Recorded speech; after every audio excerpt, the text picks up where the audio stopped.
Congress's Select Subcommittee on the Coronavirus Pandemic is out with its final report. The 557-page document titled After Action Review of the COVID-19 Pandemic, the Lessons Learned and a Path Forward has determined that a lab-related incident involving dangerous gain-of-function research in China is the most likely origin of the COVID-19 pandemic. Let's start from the beginning. A dangerous virus is spreading rapidly in China, and U.S. officials are very worried that it could come here. China has more than 200 confirmed cases of coronavirus, it's called, which produces pneumonia-like symptoms. 3 people have already died from this illness, which has spread to at least 3 other Asian countries. Now to growing concerns about the deadly coronavirus officially hitting the U.S. Here's what we know. A Washington state resident fell ill after returning from Wuhan, China, where the outbreak began. Officials now say more than 400 people have been sickened and 9 people have died. The U.S. Embassy in China is evacuating American citizens from Wuhan, the center of the coronavirus outbreak. More than 1,500 cases are now reported in China, where at least 54 people have died. Here in the U.S., 63 patients have been tested in 22 states. 3 people tied to universities and a hospital in the Boston area were indicted on charges that they lied about their ties to China. Prosecutors say that these separate cases point to the ongoing threat of Chinese espionage here in the U.S. Prosecutors say that the individuals attempted to steal research in order to bring it back to China. Good morning. We're here today to announce 3 separate cases highlighting the ongoing threat posed by Chinese economic espionage and research theft in the United States. First, the arrest today of a Harvard University professor for lying about his participation in a Chinese foreign recruitment program. Second, this morning we have unsealed a separate indictment of a Chinese national working as a scientific researcher at Boston University who failed to mention on her visa application that she is also a lieutenant with the People's Liberation Army. Finally, this office has indicted another Chinese national for trying to smuggle vials of biological material out of the United States to China and lying about it to federal investigators. That defendant, whose entry to the United States had been sponsored by Harvard University, was a cancer researcher at a lab at the Beth Israel Deaconess Medical Center. Coronaviruses are a type of virus that can spread from animals to humans and cause diseases like SARS and MERS. The latest coronavirus outbreak started in Wuhan, China. So far, it's killed almost 1,400 people and infected more than 60,000 around the world. Scientists are racing to figure out how humans contracted the new virus. Based on initial genetic testing and past outbreaks, they say it's likely the coronavirus originated in bats. Worldwide this morning, growing concern over a growing health crisis, with health officials here in the U.S. moving fast to prepare for what the CDC has called an inevitable spread. We are right now in a very active containment mode. Thousands of Americans nationwide already under voluntary self-quarantine after returning from China, even though they don't pose any immediate risk. The U.S. has faced outbreaks before. From SARS in 2003, which killed at least 774 globally, to the H1N1 virus in 2009, which had an estimated global death toll of at least 151,000. Both outbreaks providing the government a roadmap as it navigates the days and months ahead. At Northwestern Memorial Hospital in Chicago, Dr. Benjamin Singer says they're on alert for coronavirus, even as the ER and ICU are filled with patients recovering from the seasonal flu. How do you distinguish between coronavirus and the typical flu? It can be a challenge when a patient first presents for care because the symptoms overlap quite a bit. And that's why we pay a lot of attention to their history, where they've traveled, and the people with whom they've been in contact. Meanwhile, as health screenings continue at select U.S. airports, the CDC is distributing new test kits to public health labs nationwide as early as next week, ensuring there are enough supplies on hand, including surgical masks and gowns. First responders now training to identify possible cases. In Pittsburgh, they've been given personal protection kits. Health experts, though, insist an outbreak will look nothing like what's been depicted in Hollywood movies. When have we run out of body bags? Like Contagion in 2011. it will look and feel to the American people more like a severe flu season in terms of the interventions and approaches you see. President Trump says he'll do whatever is necessary, even if that means following China's lead and quarantining entire cities. We do have plans on a larger scale if we need it. We don't think we're going to need it, but, you always have to be prepared. Prepared to take every precaution while facing a new and unfamiliar disease. Look down. And Tom, even on the way down here, flying down here, a couple of people had those face masks on, so it got me wondering, and a lot of folks wondering, are they a good idea? Do they do anything? Yeah, so I asked Dr. Singer here at Northwestern that very question, and he referred me to the CDC guidance, which says if you are sick or if somebody in your family is sick, then this makes a good idea, right? Because you want to avoid spreading the germs. It's less effective if you're simply trying to avoid getting sick by going through an airport or a bus station or whatever else. This may not be that helpful. What is helpful is to constantly wash your hands, don't touch your face, and if you're in a clinical environment, take advantage of the hand sanitizer. All of us here in the ER have been doing this constantly, both yesterday and today. New York, California, Illinois, and Connecticut all ordering non-essential employees to stay home. Those orders cover 75 million people across the United States. New York's governor today telling non-essential businesses in his state to reduce their workforce to zero. These are not helpful hints. This is not if you really want to be a great citizen. These are legal provisions. They will be enforced. There will be a civil fine and mandatory closure for any business that is not in compliance. Again, your actions can affect my health. That's where we are. But President Trump saying these orders will not go national. Given what Governor Cuomo has done in New York, is there any more consideration to a national lockdown to keep people in their homes? I don't think so. Essentially, you've done that in California. You've done that in New York. Those are really two hotbeds. Those are probably the two hottest of them all in terms of hotspots.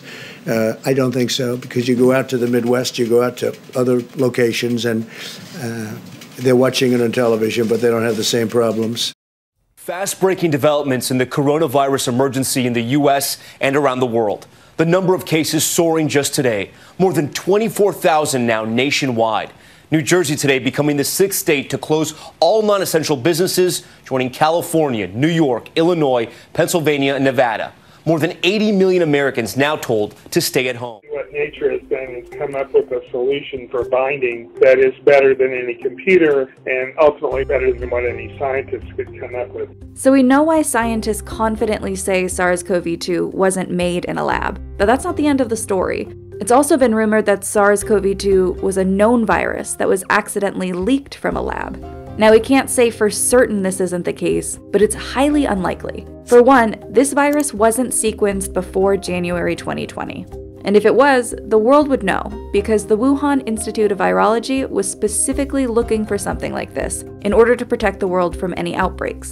They would have come up with a SARS coronavirus that was 76% similar to the original SARS-1. I mean, they would have published that as fast as they could. That would have been, at least in the scientific world, very big news. But it's also just statistically highly unlikely.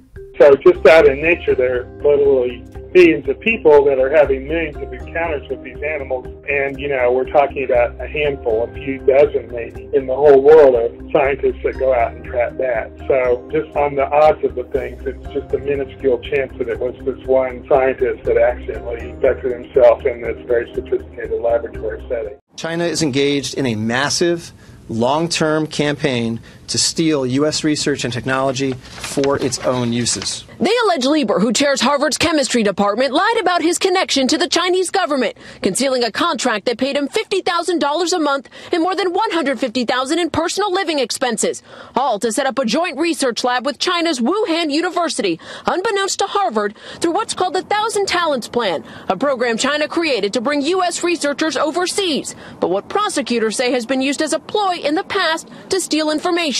This is a small sample of China's ongoing campaign to siphon off American technology and know-how for Chinese gain. An effort Efforts to crack down on this also led to the arrest of a researcher at Beth Israel Hospital. And now the search for this woman, a Chinese national conducting research at BU, who they've alleged was doing work here for the Chinese military and is suspected to already be back in China. And I think what the debate right now is about is that last step. Did that last step happen because of a person coming into contact with one of these intermediate animals and that launched the pandemic? Or is it a situation where a laboratory was working with this under unsafe conditions, there was some sort of a lab leak, and that caused the pandemic? You know, working on these viruses for over 20 years, I can tell you that the safety precautions that have to be put in place are really quite high. And so the likelihood of a lab release is really very, very, very low. However, as you've mentioned, there does seem to be some movement on the political side today and talk about information that hasn't been released yet, which is, I think, the big question mark right now. Where did COVID-19 come from? At the moment, it raises more questions than clear answers. President Biden wants U.S. intelligence to determine if the virus jumped from animals to humans or somehow escaped from a lab in China. Amna Nawaz looks at what we know now. That's right, Judy. The Trump administration emphasized it thought the coronavirus leaked from the Wuhan Institute of Virology in southern China, but the U.S. intelligence community has been split over this. Nick Schifrin's been reporting on this all day. He joins me now. Nick, it's good to see you. Let's just start with President Biden's call for this review. Why is this coming now? Senior administration official says the overall motivation is that the world needs greater clarity on the origins of COVID-19 in order to prevent the next pandemic. But this week, the Biden team took affront to China's rejecting any calls to further investigation. Senior official tells me back in March, President Biden requested an assessment of the intelligence of the origins and that he received that. But on Tuesday, China rejected once again a call for a further investigation. And a senior official says that that led the White House to accelerate their declassification of the origins of COVID, leading to yesterday's statement calling for the intelligence community to redouble their efforts and a promise to release more information in the next 3 months. Well, Nick, as Judy mentioned, one of the theories is that the virus escaped from a lab. What's the evidence for that? Yeah, since the beginning of the COVID-19 pandemic, the intelligence community has examined the possibility that COVID-19 leaked from the Wuhan Institute of Virology, whose scientists have admitted in the past that they've experimented with bat viruses, including by making them more lethal, and of course happens to be in Wuhan. And last fall, the U.S. received new information that led to a State Department statement that said that several researchers at the lab became sick with a COVID-like 19 illness in the fall of 2019. The lab had a separate military-run area, and the lab, quote, altered and then removed online records of its work. Two former senior officials told me that those researchers got so sick they were hospitalized. But initially, the Biden team said that none of that is a smoking gun. In fact, in March, a senior intelligence official told me that that statement was, quote, not a complete story. The fact is, Amna, that the intelligence community has failed to create a definitive assessment. COVID could have leaked from the lab. COVID could have jumped from animals to humans. All of those theories are low to medium confidence within the intelligence community, and there's not even an agreement about them. The fact is there is no new intelligence today, according to officials, but a senior administration official tells me the White House thinks the intelligence community can do more and is trying to provide more resources to examine big data to the intelligence community to do so. No one knows that. It emerged naturally. It's a scientific question that's ignited a political firestorm, now with renewed attention as the possibility of an accidental lab leak gains prominence. President Biden has even asked intelligence agencies to redouble their efforts to investigate the origins of COVID-19, and multiple probes have been launched around the world, including one led by the U.S. State Department and another by the World Health Organization. We need to know the origin of this virus. They could have stopped it, but they allowed it to come out. China virus, Kung flu. With some, like David Asher, who ran the State Department's investigation into the origins of the COVID virus, accusing China of negligence for not alerting the world sooner. We're talking lights out. There was no cooperation, and there still is no cooperation. So let's begin with an undisputed scientific fact. Viruses are constantly emerging from nature. So when you look at this virus with your expertise, you see the workings of evolution and of nature. You don't see the hand of some diabolical scientist cooking up coronavirus. Absolutely. That just didn't happen at all. Robert Gary of Tulane University is one of the world's leading virologists. Look at the data a little closely. And I think that most scientists, and certainly most virologists that have already done this, will come to the conclusion that we're looking at a virus that came from nature. Gary argues the genetic code of the virus looks like the kind of thing that happens randomly in nature, not in a lab. It's really nothing that any experienced virologist or, even your worst graduate student would do. And that remains the consensus among most virologists, that this coronavirus has none of the telltale fingerprints of overt bioengineering. But a stubborn, puzzling fact emerged. Of the first several dozen cases of COVID in Wuhan, almost half of them cannot be traced back to that wet market. And the director of the Chinese CDC, Gao Fu, later revealed that none of the animal samples taken from the market tested positive for the virus either, adding, "At the beginning, we presumed that the seafood market may have the novel coronavirus, but now it turns out that the market is one of the victims." They had hoped that they would find the host animal at that market, and that's not what they found. What we know now is that the virus was likely spreading in the city before it was detected. The wet market was actually the accelerating agent for the virus and not the initial spark. The search for the virus's origin continued. Investigators, including some inside the U.S. intelligence community, started focusing on a building a few miles from the wet market, the Wuhan Institute of Virology. Jamie Metzel is a member of the World Health Organization's expert committee on human genome editing. And like many others, he has long been concerned about the research that was taking place at the Wuhan Institute. They were doing what some people have called gain-of-function research, seeing how the world's scariest viruses might infect human cells. Do you think they were playing with fire? Absolutely, I do. But there were lots of virologists who were in on this. And the idea was, let's understand these viruses so we know what we're facing. The counter-argument was, we're playing with fire. If it turns out that COVID-19 stems from an accidental lab incident from the Wuhan Institute of Virology, it will turn out that that fear was certainly well-founded. The Wuhan Institute is one of China's few level 4 labs with the highest level of biosecurity, enabling them to deal with the world's deadliest pathogens. It's famous in the scientific community. And so is its star researcher, Dr. Shizheng Li, dubbed the Batwoman for her work collecting and studying viruses from bats. She said that none of the sequences of the viruses that she collected matches the COVID pandemic virus. Yes. Doesn't that clear the lab? If you believe that, one, she has all the information, and two, she's telling the truth. Dr. Shi admitted early in the pandemic that she was worried the virus could have leaked from her lab.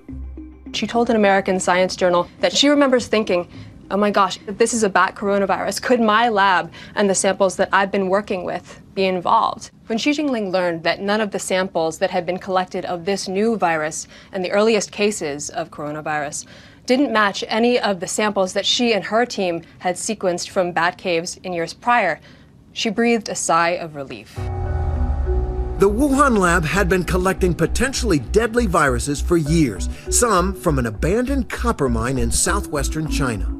In 2012, there were these 6 Chinese miners who were sent down into a mine in southern China to clean out the bat manure. They all got infected with what now looks like COVID-19-like symptoms. 3 of them died. Researchers from the Wuhan lab collected viruses from those caves where similar coronaviruses have been found. One of those coronavirus samples was 96% similar to the virus that has caused this pandemic. Politicians and non-scientists have speculated that it's possible that this virus was brought back into a lab and somehow transformed to become our current coronavirus. But what virologists say is that that's simply not the case. There is no virus that's close enough that you could use any type of research to get to SARS-CoV-2. Now, you could hypothesize, I suppose, that the investigators at the Wuhan Institute of Virology had some virus that was closer, and they just weren't telling us about that. Do you believe that this virus spent any time in a laboratory? Before the pandemic, absolutely not. Catherine, earlier this year, the State Department released a fact sheet saying that they believed a handful of researchers at the Wuhan lab were sick with COVID-19-like symptoms in the fall of 2019. That's before the Chinese government went public with the virus. So former senior State Department official David Feith, who helped craft that fact sheet, told you that the information was solid and credible. Take a listen. The U.S. government's information on this fact, on the lab workers being ill, was completely high confidence. So what else did you learn about the intelligence here? Well, Caitlin, one of the most striking things we learned from former government officials is that there was very significant information about the lab's activities in Wuhan in the late fall of 2019 before the Chinese government acknowledged the virus, and this information was buried in U.S. government databases. And in some cases, it took nearly a year to reach the desks of researchers here in Washington. This is important because it told us a lot more about the activities in the months leading up to the pandemic.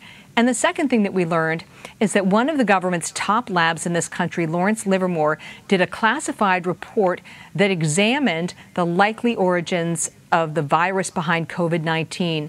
And in May of 2020, the Lawrence Livermore labs found that it was plausible that it may have leaked from one of the laboratories. Yet that report did not reach the desks of these investigators until October and November of 2020, so about a 5-month gap. And it's very hard to understand how in the midst of this pandemic, that kind of information didn't really go up to the top priority list, but seemed buried. Yeah, because back in 2020, in February of 2020, the lab leak theory was being called a conspiracy by scientists. What's changed since then? Well, the simple answer is that we just know more today than we did in February of 2020, when in fact very little was known about the virus. CBS News has obtained these 2018 State Department diplomatic cables. A team from the U.S. government went into the lab in Wuhan, and what they found is that there were some significant deficits when it came to technicians handling these viruses. You can see the lab shortage of trained staff. So that opened up the possibility that there could be accidents in the lab. What we also know is that when investigators with the WHO went to Wuhan earlier this year, they had access blocked to a lot of data. And that was the finding of the WHO president, saying we need to have more access. And I think finally, there's no evidence of this zoonotic link. There's no evidence of the animal that would have been that intermediate bridge between the virus and humans. And this is in spite of the fact that the Chinese government has tested over 80,000 samples, wildlife, livestock, poultry, looking for this animal that may be the bridge. So in some respects, it's a circumstantial case, but what's equally important is the lack of evidence which has come to support this zoonotic or animal link. I'm still struck by what former CDC Director Dr. Robert Redfield told me in February. I am of the point of view that I still think the most likely etiology of this pathogen in Wuhan was from a laboratory, escaped. For a lot of people, it was stunning. Not so much what was said, after all, the lab leak theory had been out there for some time, but rather that the former director of the CDC was the one saying it. Someone with access to raw data and intelligence many others didn't have. That's the way I put it together. After largely being dismissed by the scientific community, the lab leak theory is now gaining new momentum. We know that all laboratories everywhere in the world have had accidents, continue to have accidents, despite our very best efforts to prevent them. David Rellman is a microbiologist and professor at Stanford. He penned a letter, along with 17 other scientists in the journal Science, writing, quote, "More investigation is still needed to determine the origins of the pandemic. Theories of accidental release from a lab and zoonotic spillover both remain viable. The Chinese have pushed back against the claim the virus was engineered. But if the first amplification was from a lab, that would suggest either a lab worker unknowingly got infected or that the virus was isolated and or manipulated in a lab and somehow got out, sparking concern over the type of research that might have been taking place here. China has shut the door on future visits by the WHO. Chinese officials believe the origins investigation has become politically manipulated by the U.S., especially given Biden's order for an intel community review, one that focuses in part on the lab leak theory. Without any concrete proof, experts warn that prematurely concluding COVID-19 started from a lab leak might leave the world and scientific community divided over geopolitics and less prepared for future outbreaks. A former CDC director has gone against Dr. Anthony Fauci's claims surrounding the origins of COVID-19. While we have no definitive answers on how coronavirus came to be, there are certainly theories being explored. The main two being the virus either originated from a lab leak in China, either as a mistake or with the intention of being used as a bioweapon, or the virus originated naturally, say from a bat passing it on to humans. Dr. Fauci has said that he's keeping an open mind that coronavirus could have originated from a lab leak in China, but he believes it looks very much like this was a natural occurrence. Former CDC Director Robert R. Redfield does not fully support Dr. Fauci's hypothesis, claiming he still believes the virus originated from the Wuhan Institute of Technology in China. He told the story that when you compare COVID to past viruses that became an epidemic, none of them became as contagious in a human-to-human way than COVID-19 did. So it's really exceptional that this virus is one of the most infectious viruses for man, and I still argue that's because it was educated how to infect human tissue. He also pointed out that it was speculated years ago that the same lab was training bat-borne viruses to jump to humans. I'm disappointed in the NIH for not leading an objective evaluation from the beginning. I think it really is antithetical to the science, where they took a very strong position that people like myself, who were somehow conspiratorial, just because we have a different scientific hypothesis. So the journal has reported that the Energy Department has received additional information that points to the lab leak theory.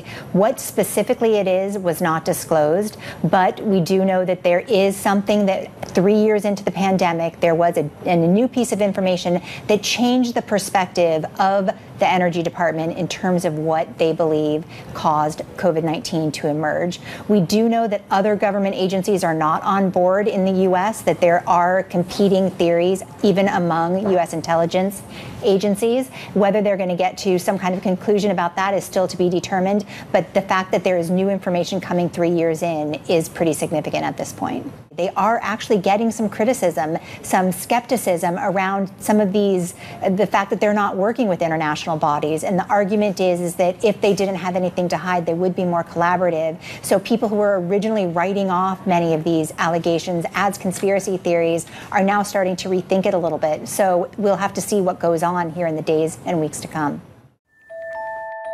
The theory that the COVID pandemic was caused by a leak from a Chinese government-controlled lab was largely dismissed by mainstream scientists at the start of the pandemic. Famously and influentially, this letter to The Lancet in February of 2020, signed by 24 scientists. We stand together to strongly condemn conspiracy theories suggesting that COVID-19 does not have a natural origin. Meanwhile, Donald Trump argued the opposite. Have you seen anything at this point that gives you a high degree of confidence that the Wuhan Institute of Virology was the origin of this virus? Yes, I have. Yes, I have. Many in America and beyond took their cue on what to believe based on what they thought of Donald Trump. We know that it's been debunked that this virus was man-made or modified or anything like that, but Skip forward 3 years and Donald Trump has left the White House, and there is less certainty in the natural origins theory. This week, the FBI director, for the first time publicly, gave the agency's official position. The FBI has for quite some time now assessed that the origins of the pandemic are most likely a potential lab incident in Wuhan. There are several factors that seem to point away from a naturally occurring virus. The structure of the virus is different in some key details from known viruses of a similar type. The differences can only be explained, according to some scientists, by so-called gain-of-function research. That is, intentionally manipulating a virus to make it more contagious with the hope of learning more of how to prevent pandemics. The next problem with the natural origin theory is that 3 years on, we still haven't found a similar enough virus in animals that would account for the spread to humans. With previous natural pandemics like SARS and MERS, intermediate animal hosts, bats and camels, were quickly discovered. And on this theory of a lab leak, I've been wondering this. Do we have any idea how that would even work? Have you heard any accounts as to how that might have happened? Is there speculation in the scientific community as to how that happened? Yeah, that's a very good question, Jim. So one of the things that people maybe don't fully appreciate, that all of the intelligence agencies agree unanimously that this was not engineered. Namely, they didn't deliberately do this to make a bioweapon. Everybody agrees with that. No matter what your prior thoughts were, everybody agrees with that. A lab leak could be that someone was out in the wild, maybe looking for different types of viruses in bats, got infected, went into a lab, and was being studied in the lab, and then it came out of the lab. But if that's the definition of a lab leak, Jim, then that still is a natural occurrence. The other possibility is someone takes a virus from the environment that doesn't actually spread very well in humans and manipulates it a bit, and accidentally it escapes or accidentally infects someone, and then you get an outbreak. Those are the possibilities when you're talking about lab leak. Not only did we confirm that the virus came from the Wuhan Institute of Virology in China, we also were able to name the first 3 people sickened by the virus. A new report on the online platform Substack says scientists at the lab in Wuhan were the first COVID-19 patients in the fall of 2019 while conducting controversial gain-of-function research. The story names the scientists as Ben Hu, Yu Ping, and Yan Zhu. Jamie Metzel, a former World Health Organization advisor, called the revelation explosive in an interview with Fox's Laura Ingraham to air this evening. And it looks more and more like there was an accident followed by a criminal cover-up. FBI Director Christopher Wray told Brett Baer the Bureau's theory about COVID's origin back on February 28th. The FBI has for quite some time now assessed that the origins of the pandemic are most likely a potential lab incident in Wuhan. Yet the White House chief medical advisor during the pandemic has offered other explanations. Totally consistent with a jump of a species from an animal to a human. We have an open mind, but it looks very, very much like this was a natural occurrence. Dr. Robert Redfield was CDC director during the pandemic. I'm very disappointed in how he's responded to this. Largely, I think it's grounded in his advocacy for gain-of-function research. Kansas Senator Roger Marshall says these latest revelations make China and Fauci look bad. We now can show everybody that what Dr. Fauci was telling us, what China was telling us, what the World Health Organization was telling us was a big lie. And they knew it was a lie all along. The Nonpartisan Government Accountability Office is out with a new report which found that U.S. taxpayer dollars flowed to Chinese entities, including the Wuhan lab, ahead of the COVID-19 outbreak. The money came from the National Institutes of Health and the U.S. Agency for International Development. Ever since the COVID-19 pandemic began more than 3 years ago, there's been a continuing debate about what was the origin of the virus. Did it occur naturally in nature, or was something more sinister afoot? And now the Sunday Times of London, one of the most prestigious newspapers in the world, says after a massive investigation, the evidence suggests that the pandemic was the result of a lab leak at China's Wuhan Institute of Virology, where a secret military program was attempting to create a global bioweapon. The argument being here that the Chinese military wanted to create a virus, develop a super virus, develop a vaccine for it to protect its own people, and then unleash it on the world. And we all know that what did happen was devastating. 7 million people have died. Global economy still hasn't fully recovered. Now, the interesting thing is that this theory at the beginning of the pandemic was dismissed by many as a conspiracy theory, anti-China. But the Sunday Telegraph says after enormous research by a team of its investigators, looking at previously top secret and secret government documents, emails, studies, interviews with some of the top U.S.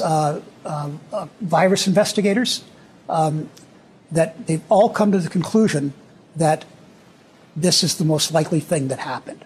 One of the experts said that he thinks the worst virus they developed didn't get out, that there was a worse one that they have compared to COVID-19, and that fortunately it didn't get out. But that raises the question of, do they still have it? And apparently what happened was this all starts in 2003. It's all going fine. 2016, they apparently find a new coronavirus in a mine in a province of China. And that's when the public information goes dark. And that's when all these experts interviewed by the Sunday Times said, if it's true, this horrendous and evil plan came into effect. One of the biggest cover-ups by scientists and government officials of our time. An astonishing deception that warrants apologies and retractions. Tonight, the damning evidence that proves that the very scientists and leading government officials who told us COVID-19 came from a wet market actually suspected it was genetically engineered in a Wuhan lab. A cache of emails and Slack messages has been subpoenaed by a United States congressional committee.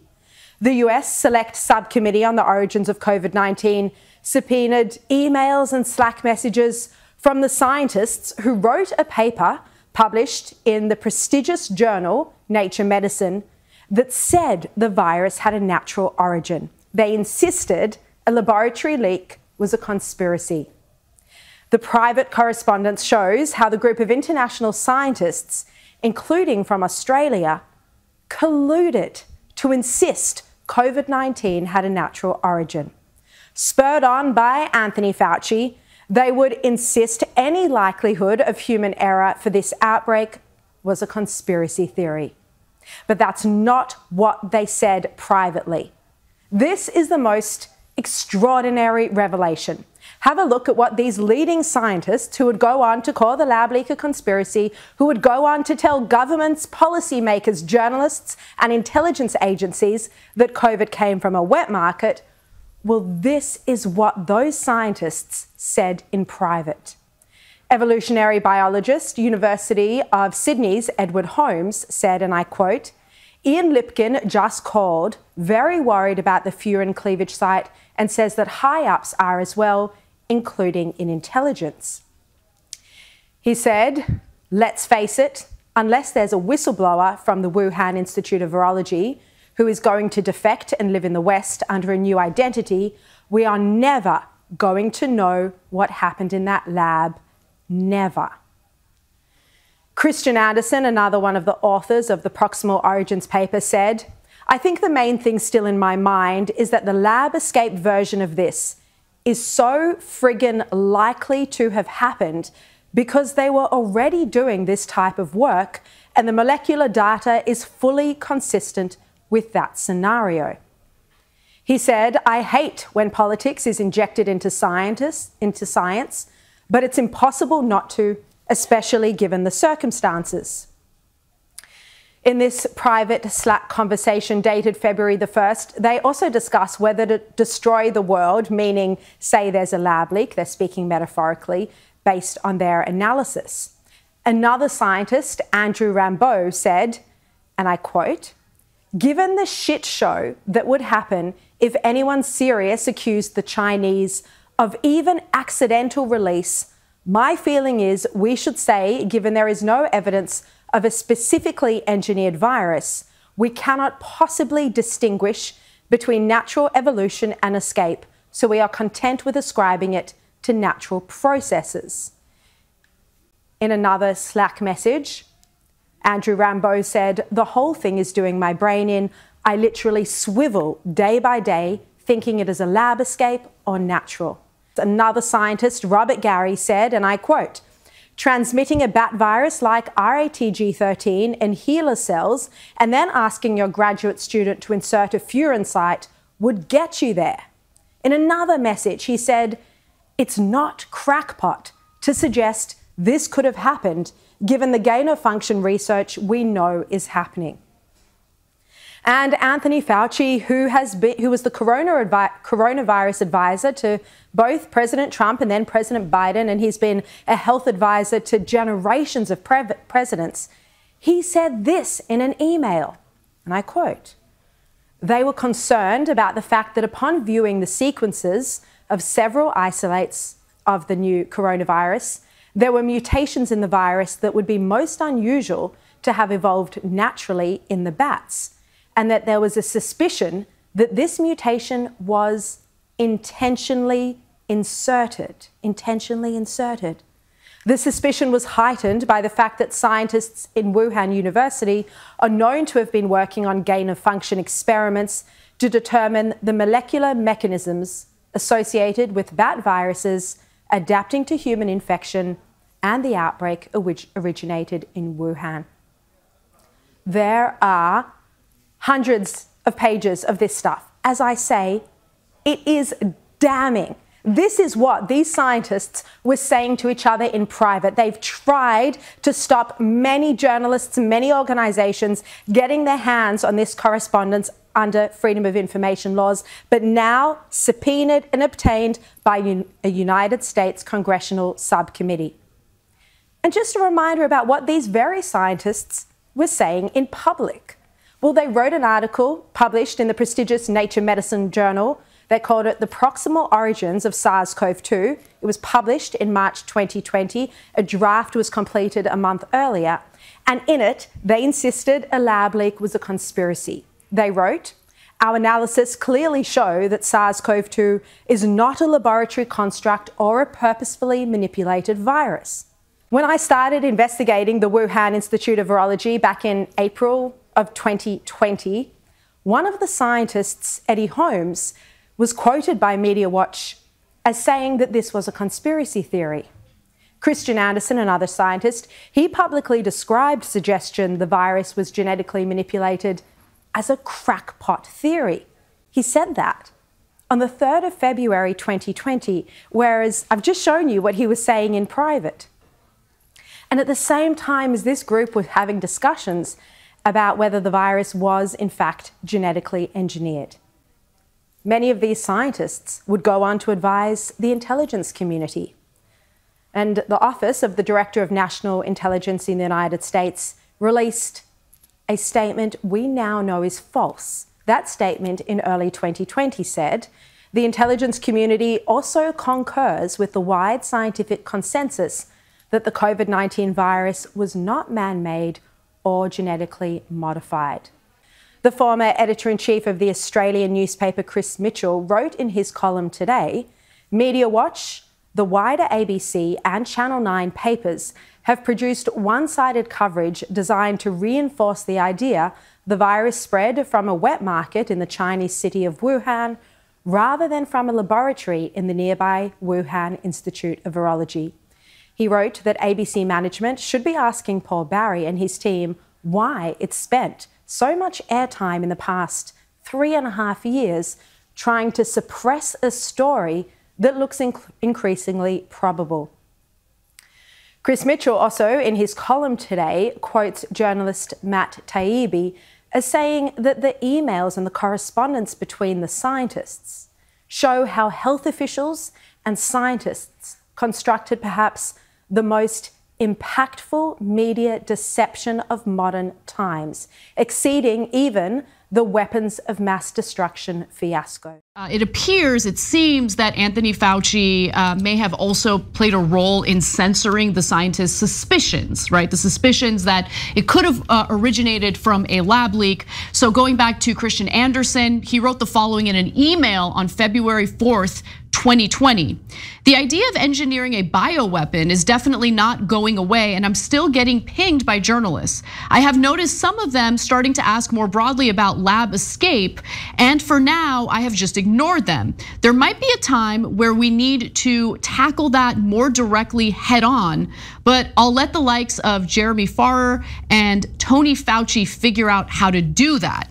Okay, now another huge reason that scientists could have misrepresented their beliefs was to appease the publisher of this report. So it was eventually published in Nature Medicine, and apparently Nature Medicine initially rejected the paper in part because they feared that if it even suggested a possible lab leak was possible, conspiracy theorists would run rampant with that information or with that possibility. And here's how Andersen responded to Nature Medicine when these concerns came up.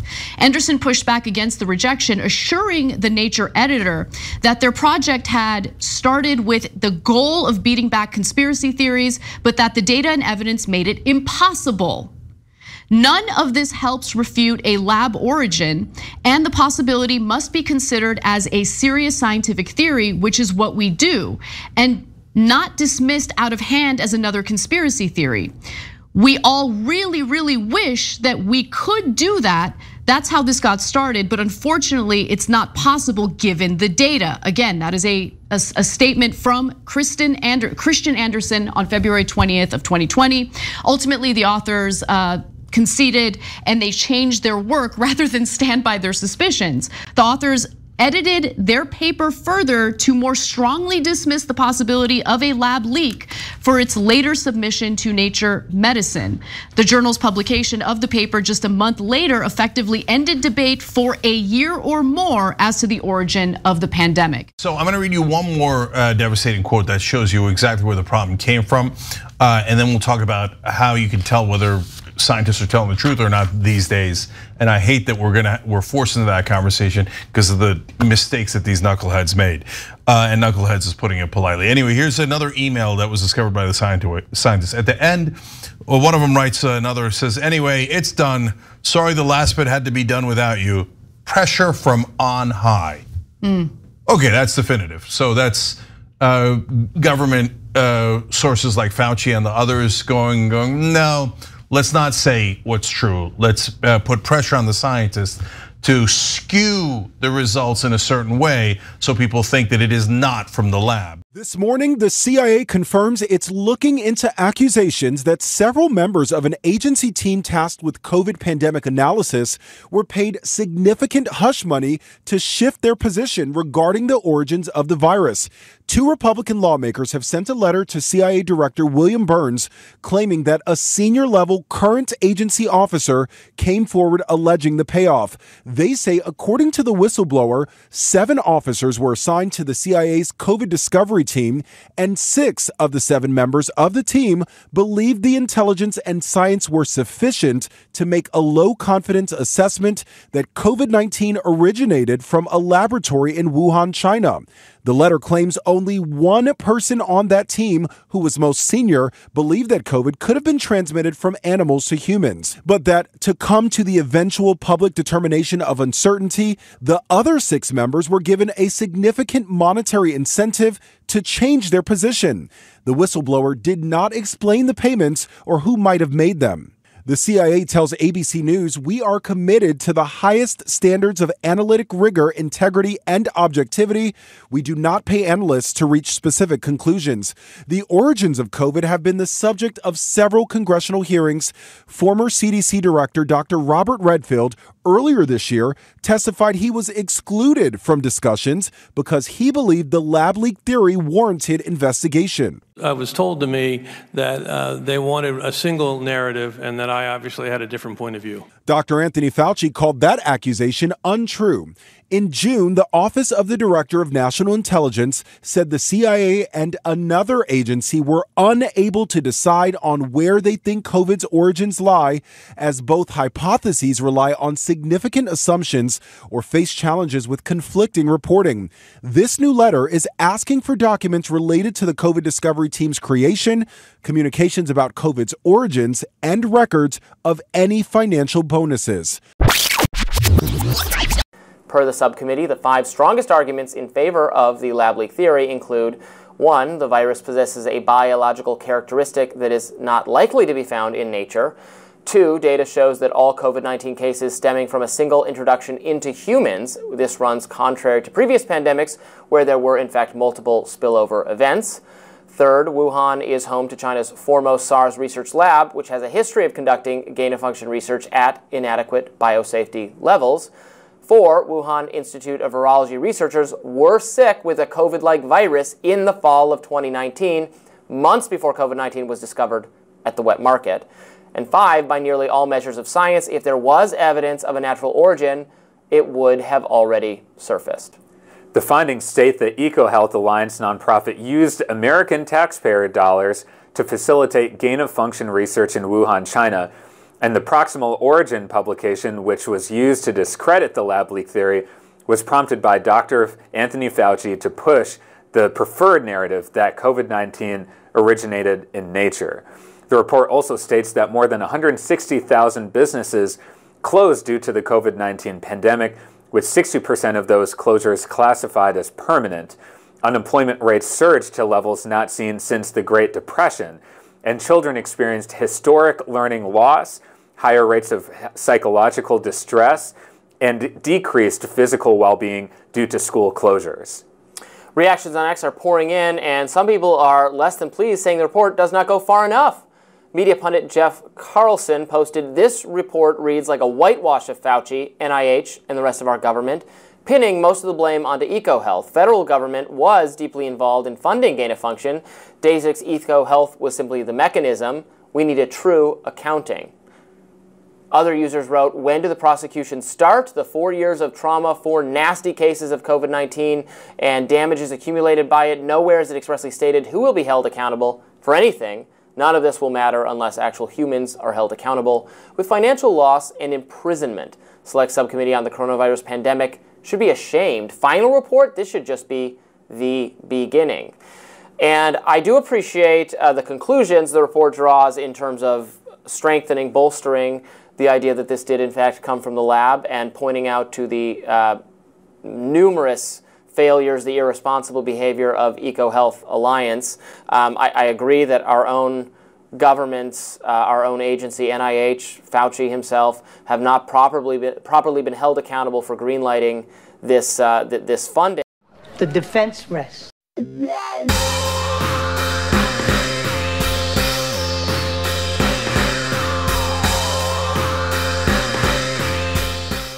You've disconnected from the hive mind. Explain.